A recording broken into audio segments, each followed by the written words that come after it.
शक्ति जी, माता जी हरिद्वार से, माता जी संत महात्मा जी का। महाराज जी आंतरिक साधना की रुकावट सी बनी हुई है महाराज जी, इसे कैसे दूर? या तो वैष्णव अपराध हो गया कोई, और या फिर खान पान में गड़बड़ी है। दो चीजों में देख लो। नहीं, आंतरिक साधना में कोई फर्क नहीं पड़ता बाहरी व्यवहार से।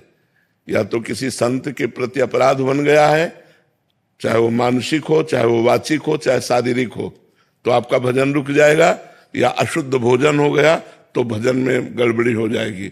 अन्यथा भजन आंतरिक चलता रहता है, क्रियाएं भले सांसारिक हो, उनमें कोई परिवर्तन नहीं होता। आप हमारी बात समझ रहे हैं? आप किसी वैष्णव के प्रति, अगर संत के प्रति लघुभाव हो जाएगा तो हमारे भजन में रुकावट आ जाएगी। इसलिए हम मन से पूरे विश्व के जाने अनजाने में किसी संत से हमारा अपराध बनाओ तो हमें क्षमा मांगनी चाहिए कि हे संत भगवान, जो हमारे जाने अनजाने में गलती बन जाए उसे क्षमा करो, तो भजन फिर चलने लगेगा और भोजन पवित्र होना चाहिए। आश्रम में लहसुन प्याज नहीं चलता। हाँ ठीक है, लहसुन प्याज ही केवल भोजन का दोष नहीं है, भोजन का दोष धन भी है।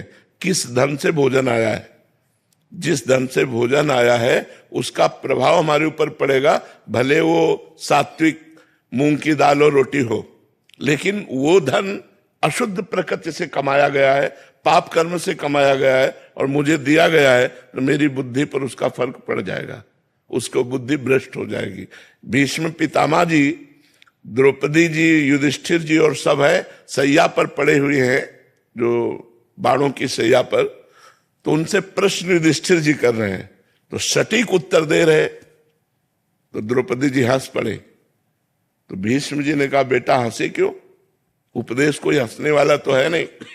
तो उनका इसलिए हंस रहे कि बहुत ज्ञान की बातें कर रहे हो इस समय, और उस समय ज्ञान तुम्हारा कहाँ गया था जब सभा में मुझे निर्वस्त्र किया जा रहा था और मैं चीख चीख के कह रही थी क्या ये धर्म है?